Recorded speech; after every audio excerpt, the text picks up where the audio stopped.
রাসূলুল কারীম জুলাই সনদের আইনের ভিত্তি পিআর পদ্ধতিতে নির্বাচন ভারতীয় আধিপত্যবাদের পক্ষের শক্তি 4 দলীয় জোট সহ সকল 14 দলীয় জোট সহ পেশিবাদী দোষরদের বিচার এবং জুলাইতে যারা আহত হয়েছে তাদের সুচিকিৎসা, যারা শাহাদাত বরণ করেছে তাদের ক্ষতিপূরণ সহ বিভিন্ন দাবিতে আজকে যোগপথ আন্দোলনের অংশ হিসাবে আজকের এই বিক্ষোভ পূর্ব সমাবেশের প্রধান অতিথি ইসলামী আন্দোলন বাংলাদেশের সিনিয়র নায়েব আমির, জুলাই আগস্ট আন্দোলনের অন্যতম সিপাহসালার হযরত মাওলানা মুফতি সৈয়দ ফয়জুল করিম শাইখের চরমনাই সহ একটি সুন্দর বাংলাদেশ গড়ার জন্য হয়েছে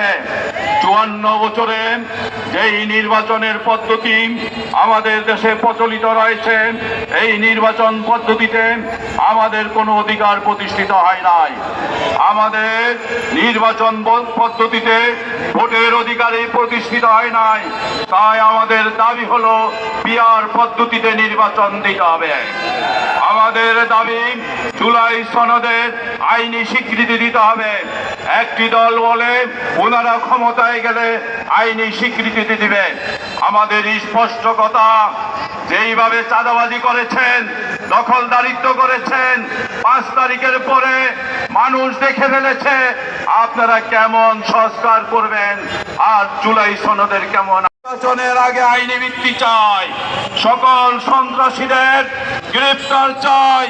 ফ্যাসিস্ট চলে গিয়েছে, তাদের দোসররা এখনো রয়েছে, বিভিন্ন দলে গিয়ে আশ্রয় নিচ্ছে, নতুন করে চাঁদাবাজির টেন্ডার নিচ্ছে বিভিন্ন বড় দল থেকে।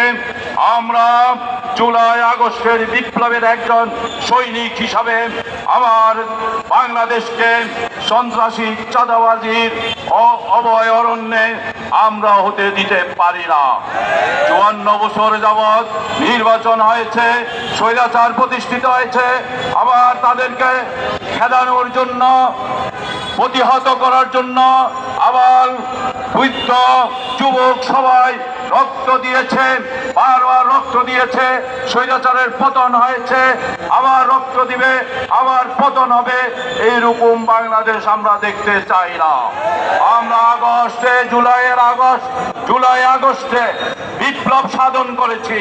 এই বিপ্লবের মাধ্যমে আমরা নিশ্চিত করতে চাই আগামী বাংলাদেশ সুন্দরভাবে যেন ভোটের অধিকার প্রতিষ্ঠিত হয়, আইনের শাসন প্রতিষ্ঠিত হয়।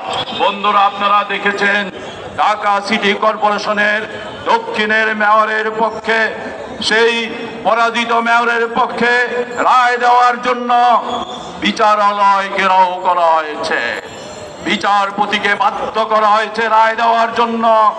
এটা একটি সুন্দর পলিসি হইতে পারে না। মব সৃষ্টি করে আপনার লোক আছে, অন্যায়ভাবে আপনার পক্ষে রায় নেবেন, এটা সুন্দর বাংলাদেশ নয়, এটা কলঙ্কিত বাংলাদেশ। লাল সবুজের পতাকার আড়ালে আমরা এই কলঙ্ক বাংলাদেশের জন্য লড়াই করি নাই। এবারের সংগ্রাম হবে, একটি দল আমাদেরকে বলে রাজনৈতিকভাবে নাকি প্রতিহত করবে। আমরা বলতে চাই আপনারা আন্দোলন করেন, আমরা তো প্রতিহতের ঘোষণা দেই না। আপনারা প্রতিহত করবেন, এটা তো আওয়ামী ভাষায় কথা বলছে। হাসিনা চলে গিয়েছে, আপনারা দেখি হাসিনার উত্তরাধিকারী নিয়েছেন, তাদের ওয়ারিসি নিয়েছেন, সেই ভাষায় কথা বলবেন না। আপনাদের দাবি আদায়ের জন্য আপনারা আন্দোলন করুন, আমাদের দাবি আদায়ের জন্য আমরা আন্দোলন করুন। ফ্যাসিস্ট ভাষায় কথা বলা বন্ধ করুন। পায়ের নিচে মাটি আছে কিনা দেখুন, আকাশের দিকে তাকিয়ে কথা বলবেন না। আগামী দিনের সংগ্রামে সবাইকে দাওয়াত দিয়ে আজকের মতো এখানে শেষ করছি। আল্লাহ।